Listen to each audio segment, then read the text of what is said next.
High and hello, myself Anirban Roy. আর আজকে থেকে শুরু হচ্ছে আমাদের নতুন চ্যাপ্টারের নাম নিউটনস লজ অফ মোশন। নাম শুনে বোঝা যাচ্ছে চ্যাপ্টার কি নিয়ে। নিউটনের যে তিনটা লজ অফ মোশন আছে, মোশনের যে তিনটা লজ আছে, সেটা নিয়ে পুরো চ্যাপ্টারটা।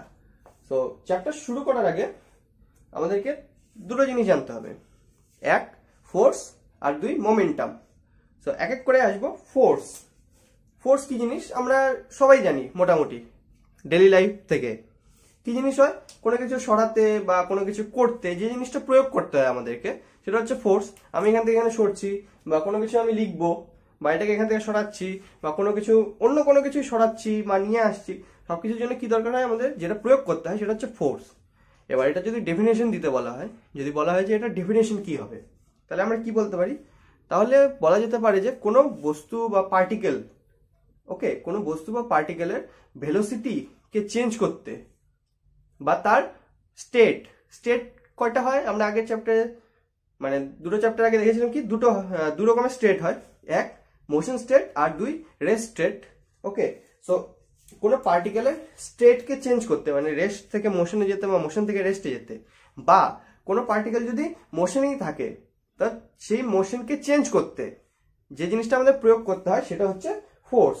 সো যে জিনিসটা প্রয়োগ করে কোনো বস্তু বা পার্টিকেলের স্টেটকে চেঞ্জ করা যায়, বা তার গতিবেগ মানে বেগকে, ভেলোসিটিকে চেঞ্জ করা যায়, তাকে ফোর্স বলে। যেমন কি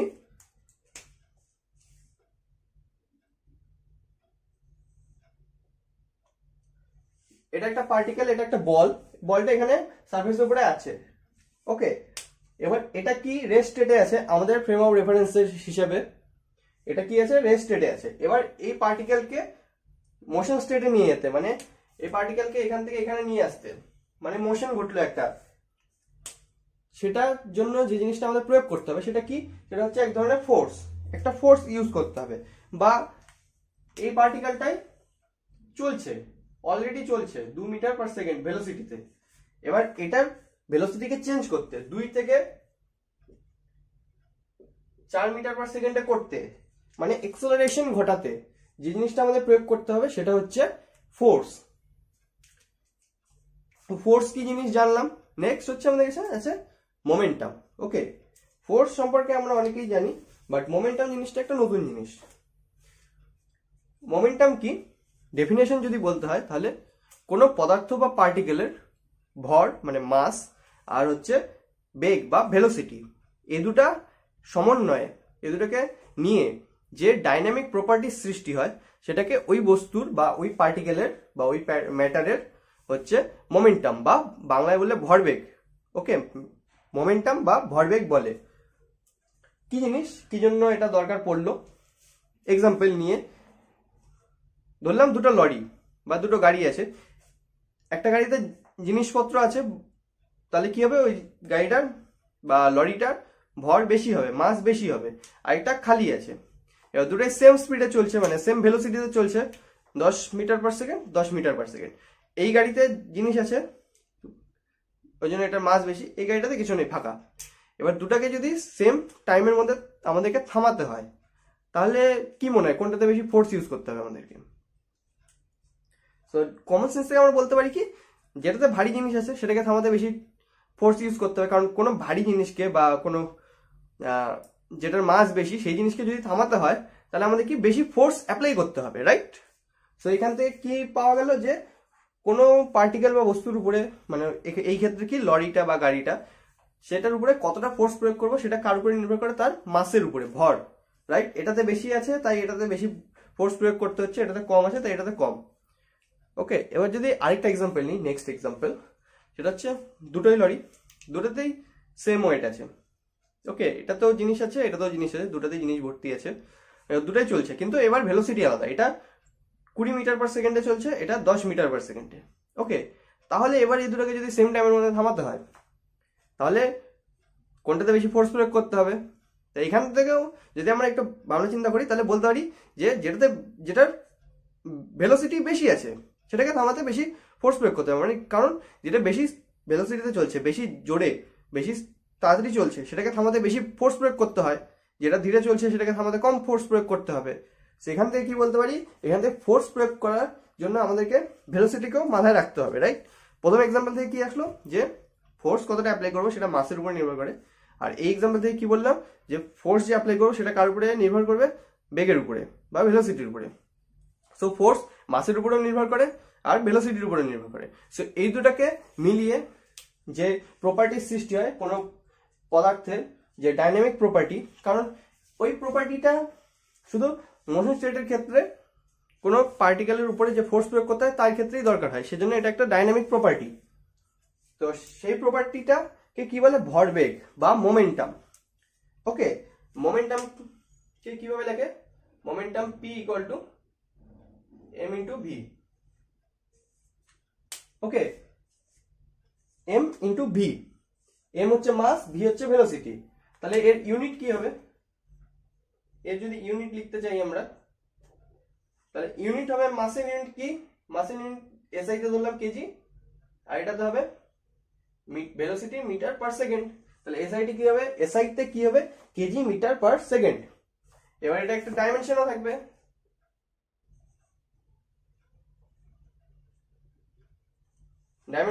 ডাইমেনশন কি হবে, মাসের ডাইমেনশন কি, মাসের ডাইমেনশন হচ্ছে m, আর তার সাথে সাথে ভেলোসিটির ডাইমেনশন কি, ভেলোসিটির ডাইমেনশন হচ্ছে l t -1। তাই টোটাল কি হলো, mlt টু দি পাওয়ার -1। এটা হয়ে গেল তার মানে মোমেন্টামের ডাইমেনশন। তো মোমেন্টাম কি, মাস ইন্টু ভেলোসিটি, ইউনিট কি কেজি মিটার পার সেকেন্ড। এরকমই যদি এটা সিজিএস হতো তাহলে কি হতো, গ্রাম centimetre second, gram centimetre per second. Dimension ml t to the power -1। Dimension কোনো ইউনিট সিস্টেমের উপর নির্ভর করে না, ইউনিট অ্যান্ড মেজারমেন্ট চ্যাপ্টারে আমরা দেখেছিলাম। ওকে, সো কি কি দেখলাম, এক ফোর্স, দুই ডাইমেনশন, দুটো সম্পর্কে জানলাম আমরা।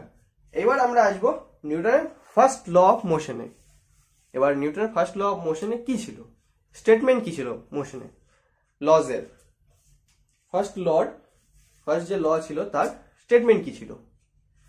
তো স্টেটমেন্ট ছিল এরকম যে কোনো পদার্থ বা বস্তু বা পার্টিকেল বা ম্যাটার যাই হোক, কোনো একটা বস্তুর উপরে যদি বাইরের থেকে কোনো ফোর্স অ্যাপ্লাই করা না হয়, ওকে, বাইরে থেকে কোনো ফোর্স অ্যাপ্লাই করা যদি না হয়, বা সেই পার্টিকেলের উপরে অ্যাপ্লাই করা ফোর্সের নেট বা রেজাল্টেন্ট যদি 0 হয়, তো দুটো আমাদের পার্থক্য কি, ধরলাম এটা একটা পার্টিকেল, ওকে, এটার উপরে যদি কোনো ফোর্স প্রয়োগ করলাম না, কোনো ফোর্স প্রয়োগ করা হলো না, তাই তো নর্মাল এরকম, তাহলে কোনো ফোর্স প্রয়োগ করলাম না সেটা তো জানলাম। এবার যদি নেট যদি 0 হয়, মানে কি, মানে একটা ফোর্স অ্যাপ্লাই করলাম এদিক থেকে F1, এদিক থেকে F2, দুটো ফোর্স প্রয়োগ করলাম, একটা এদিকে একটা এদিকে ডাইরেকশন। আর যদি F1 আর F2 এর ভ্যালু যদি সেম হয়, তাহলে কি হবে, এই দুটো রেজাল্টেন্ট 0 হবে, কারণ এদিকের ডাইরেকশন যদি পজিটিভ হয় তাহলে এটা কি ভ্যালু বেরোবে, F1 পজিটিভ F1, আর এদিক থেকে এটা কি হবে, নেগেটিভ ভ্যালু হবে, তাই নেগেটিভ F2, আর F1 F2 যেহেতু সেম তাই ভ্যালু আসবে 0। তার মানে কি বললাম, যদি কোনো পার্টিকেলের উপরে যদি কোনো ফোর্স অ্যাপ্লাই করা না হয়, বা অ্যাপ্লাই করা ফোর্সের নেট বা রেজাল্টেন্ট যদি 0 হয়, তাহলে কি হবে, ওই পার্টিকেলটা যে স্টেটে আছে, হয় রেস্ট স্টেটে থাকবে নাহলে মোশন স্টেটে, কারণ স্টেট তো 2 রকমই হয়, রেস্ট স্টেট আর মোশন স্টেট। তো যে স্টেটেই থাকবে সেই স্টেটেই থেকে যাবে। ওকে, কিরকম, এই পার্টিকেলটা কি রেস্ট স্টেটে আছে, মানে স্থির অবস্থায় আছে। এবার এটার উপরে যদি বাইরে থেকে কোনো ফোর্স অ্যাপ্লাই না করি, বা অ্যাপ্লাই করা ফোর্সের যদি নেট বা রেজাল্টেন্ট যদি 0 হয়, তাহলে কি হবে, এই পার্টিকেলটা চিরকালের জন্য, সবসময়ের জন্য এখানেই থেকে যাবে, রেস্ট স্টেটেই থেকে যাবে। ওকে, এটা কখনো মোশন স্টেটে যাবে না। ঠিক তেমনি এই পার্টিকেলটা যদি মোশন স্টেটে থাকে, যেমন কি পার্টিকেলটা 4 মিটার পার সেকেন্ড এই ভেলোসিটিতে চলছে, এবার এর উপরে যদি বাইরের থেকে কোনো ফোর্স অ্যাপ্লাই না করি, বা অ্যাপ্লাই করা ফোর্সের নেট বা রেজাল্টেন্ট যদি 0 হয়, ওকে, তাহলে এই পার্টিকেলটা কি হবে, এই পার্টিকেলটা চিরকালের জন্য চলতেই থাকবে, এই ডাইরেকশনেই চলবে, এই ভেলোসিটিতেই চলবে, চলতেই থাকবে, কেউ আটকাতে পারবে না এটাকে। সো এটা হচ্ছে নিউটনের ফার্স্ট ল অফ মোশনের স্টেটমেন্ট কি, কোনো বস্তু বা পদার্থের উপরে যদি বাইরে থেকে কোনো বল প্রয়োগ করা না হয়, কোনো ফোর্স যদি অ্যাপ্লাই করা না হয়, বা অ্যাপ্লাই করা ফোর্সের নেট বা রেজাল্টেন্ট যদি 0 হয়, তাহলে কি হবে, সেই পদার্থ বা বস্তুটা বা ম্যাটার বা পার্টিকেলটা যে স্টেটে আছে সেই স্টেটেই থেকে যাবে। ওকে, এটা হচ্ছে স্টেটমেন্ট। এবার এই স্টেটমেন্ট থেকে আমরা কোনো একটা পদার্থের ইনার্শিয়া জানতে পারি বা জাড্য। ওকে, ইনার্শিয়া বা জাড্য কি জিনিস? তো এটা ডেফিনেশন হচ্ছে কোনো পদার্থ বা বস্তুর যে স্টেটে আছে বা যে অবস্থায় আছে, হয় রেস্ট স্টেট নাহলে মোশন স্টেট, যে স্টেটেই আছে সেই স্টেটকে বজায় রাখার যে প্রবণতা থাকে বা চেষ্টা থাকে সেটা হচ্ছে ওই পদার্থের ইনার্শিয়া। মানে এই বস্তুটা, এই বলটা রেস্ট স্টেটে আছে, তো এ নিজের রেস্ট স্টেটকে বজায় রাখার যে প্রবণতা দেখাবে বা চেষ্টা করবে সেটাই হবে তার ইনার্শিয়া। ওরকমই যদি মোশনে থাকে তাহলে সেটাও হবে তার ইনার্শিয়া। এবার স্টেট যেহেতু দুটা, তাই ইনার্শিয়াও দুই রকম, হয় নিজের রেস্ট স্টেটকে বজায় রাখার চেষ্টা করবে না হলে নিজের মোশন স্টেটকে বজায় রাখার চেষ্টা করবে। তাই ইনার্শিয়া এক হচ্ছে রেস্ট, ইনার্শিয়া অফ রেস্ট মানে নিজের রেস্ট স্টেটকে বজায় রাখার ইনার্শিয়া, আর দুই হচ্ছে ইনার্শিয়া অফ মোশন, বাংলায় বললে স্থিতিজাড্য। ইনার্শিয়া অফ রেস্টকে বলে স্থিতিজাড্য আর ইনার্শিয়া অফ মোশনকে বলে গতিজাড্য। ওকে, সো স্থিতিজাড্যের ডেফিনিশন কি হবে? কোনো বস্তুর নিজের রেস্ট স্টেটকে বজায় রাখার যে প্রবণতা বা চেষ্টা করে সেটাই হচ্ছে তার স্থিতিজাড্য বা ইনার্শিয়া অফ রেস্ট। তেমনি কোনো বস্তু বা পার্টিকেল নিজের মোশন স্টেটকে বজায় রাখার যে চেষ্টা করে বা প্রবণতা দেখায় সেটা হচ্ছে তার ইনার্শিয়া অফ মোশন বা গতিজাড্য। ওকে, এটা একটা ফেমাস এক্সাম্পল আছে, রিয়েল লাইফ এক্সাম্পল, সেটা হচ্ছে গাড়ির উদাহরণ। ধরলাম আমি কোনো একটা বাসে দাঁড়িয়ে আছি, ওকে, বাসের মধ্যে আমি দাঁড়িয়ে আছি, বাস দাঁড়িয়ে আছে, আমিও দাঁড়িয়ে আছি, তাহলে কি হলো, এটা রেস্ট স্টেট, বাসও রেস্ট স্টেটে আছে, আমিও রেস্ট স্টেটে আছি, রাইট? এবার যদি বাস চলতে শুরু করলো, বাস ধরলাম এদিকে গেল, ওকে, তাহলে কি হবে, বাস রেস্ট স্টেট থেকে মোশন স্টেটে গেল।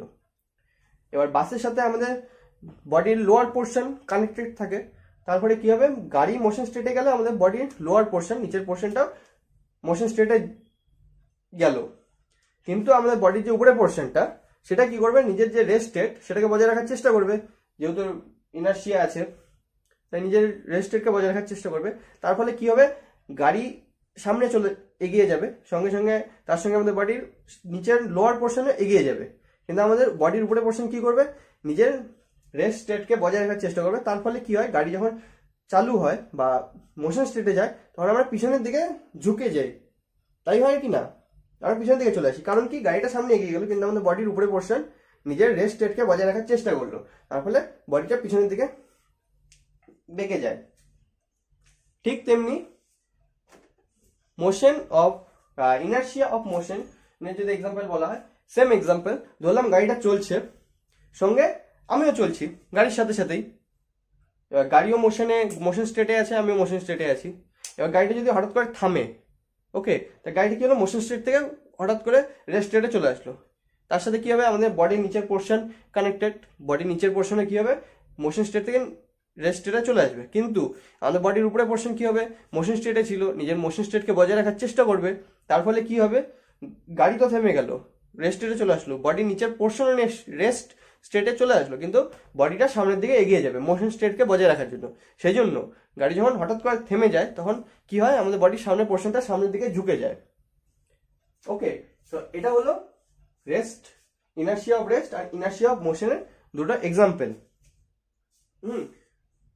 এবার এখানে আমাদের কাছে আরেকটা টপিক থাকে, বা বলা যেতে পারে যে এই ফার্স্ট ল অফ মোশন থেকে আমরা বলতে পারি যে মোশনের স্ট্রেট লাইন চ্যাপ্টারে আমরা যে ফ্রেম অফ রেফারেন্স দেখেছিলাম, ওকে, সেই ফ্রেম অফ রেফারেন্স দুই রকমের হয়, আমরা এই ফার্স্ট ল থেকে বলতে পারি, এক হচ্ছে ইনার্শিয়াল ফ্রেম অফ রেফারেন্স, দুই হচ্ছে নন ইনার্শিয়াল ফ্রেম অফ রেফারেন্স।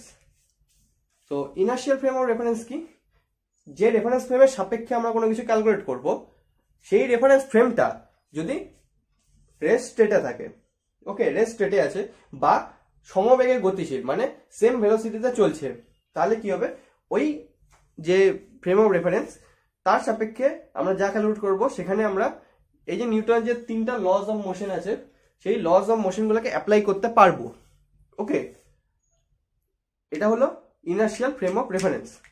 এবার এই ফ্রেম অফ যে রেফারেন্সটা যে আছে এটাই যদি সমবেগে বা সেম ভেলোসিটিতে যদি না চলে বা রেস্টেডে না থাকে, কিন্তু তার বদলে কি হয় যদি সেটা এক্সেলারেশন থাকে, সেই ফ্রেম অফ রেফারেন্সের যদি এক্সেলারেশন থাকে কোনো ত্বরণ আছে, তাহলে কি হবে, সেই ফ্রেম অফ রেফারেন্সের সাপেক্ষে যখন আমরা কোনো কিছু ক্যালকুলেট করব, তখন আমরা নিউটনের যে 3টা লজ অফ মোশন আছে সেগুলোকে অ্যাপ্লাই করতে পারবো না। তাই জন্য সেটাকে বলে non inertial frame of reference. Okay, so এক ইনার্শিয়াল আর এক ফ্রেম অফ রেফারেন্সের পার্ট, এগুলা দিয়ে হলো নিউটনের first law of motion. Okay, আজকের জন্য এটুকুই, দেখা হচ্ছে পরের দিন নেক্সট সেশনে। টাটা।